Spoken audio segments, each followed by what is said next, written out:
Today, I choose to remember a tragic day in our history and honor the memory of all those that lost their lives, and also those that lost their lives fighting for our freedom. Please join me.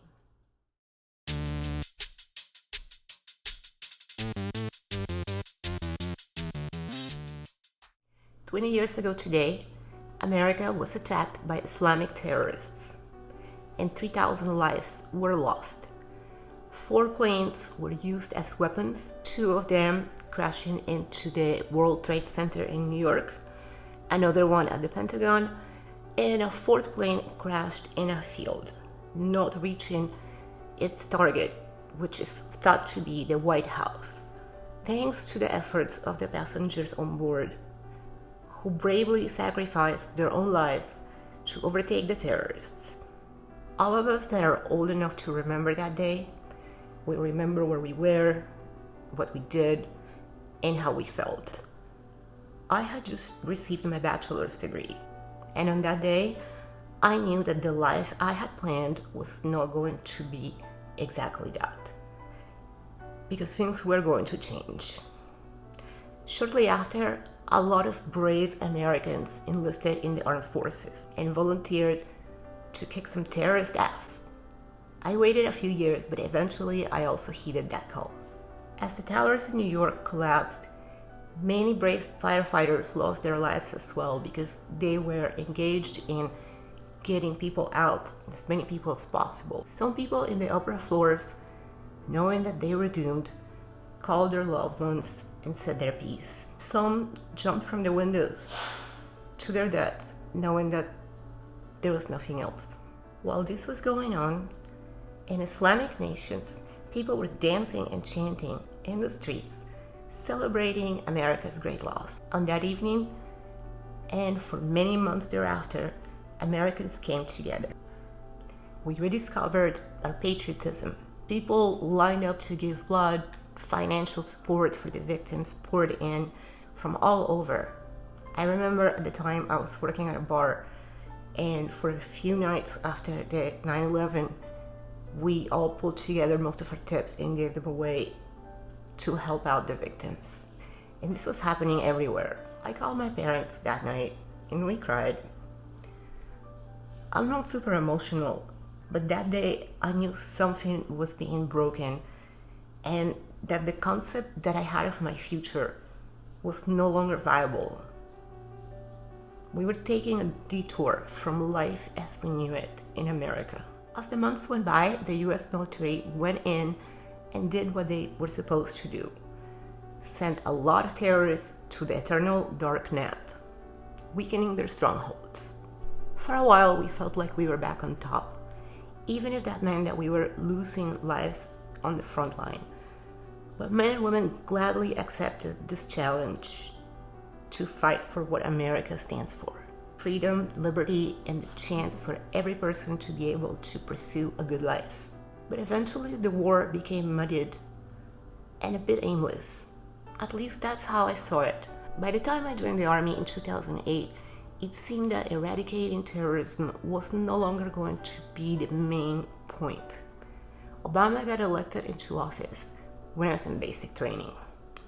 And I remember one of the drills woke us up in the middle of the night to let us know. She insisted that we cheer.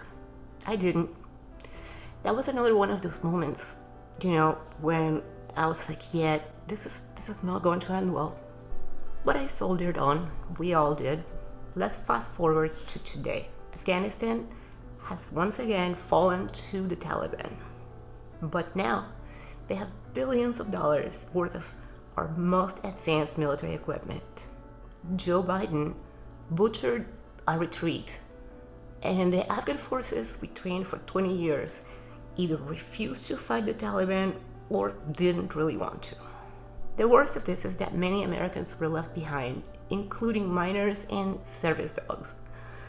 Now we have no idea what will happen to them, and nobody's taking responsibility. On the home front, we're basically in hell.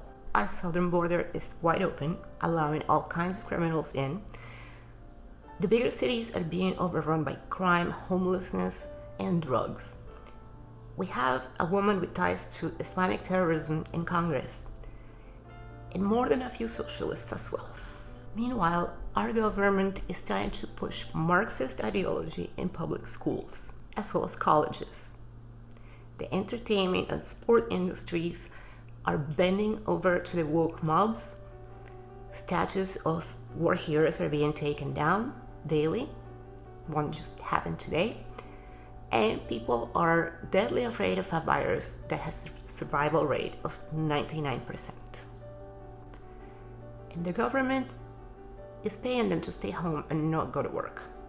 Again, I'm thinking this is not going to end well. But there are good news too. People are starting to speak up, sharing actual news, going to school board meetings to find out what the hell are their kids being taught, and destroying the communist left with memes.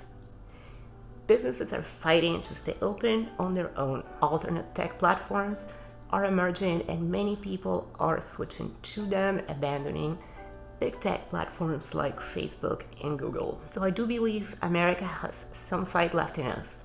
We're not just going to quietly accept defeat either by communism or the Taliban. Nope. We're pissed off and we're crazy and we will fight. But since the potato known as Biden did such a piss poor job in Afghanistan, I do feel there is an increased threat of terrorist attacks, especially since they have decided to bring in so many people from Afghanistan without really first vetting them. So I encourage you to stay awake, stay alert, stay alive. And if you see something, say something or do something. We're indeed in more danger than before from being attacked from the inside. Today, I choose to be grateful for the sacrifices made by all the American service members, all the ones that have lost their lives in the war against terror. Many people are saying that after what Biden did, their lives were lost in vain. But I don't think so. We're still here. We still have a voice. We're not going to be silenced. We remember 9/11. We remember what terrorism is. And we remember what words mean. Islamophobia is a bullshit word created by Muslim terrorists to subdue dumb lefties. We, real Americans, do not fear Islamic terrorism. We know it is real, now more than ever. We're going to expose it wherever it is, and we're going to fight against it. America lives on. Never forget the truth. Make sure to subscribe, hit the like button, and share. And also follow me on Rumble, Odyssey, and Gap. Bye.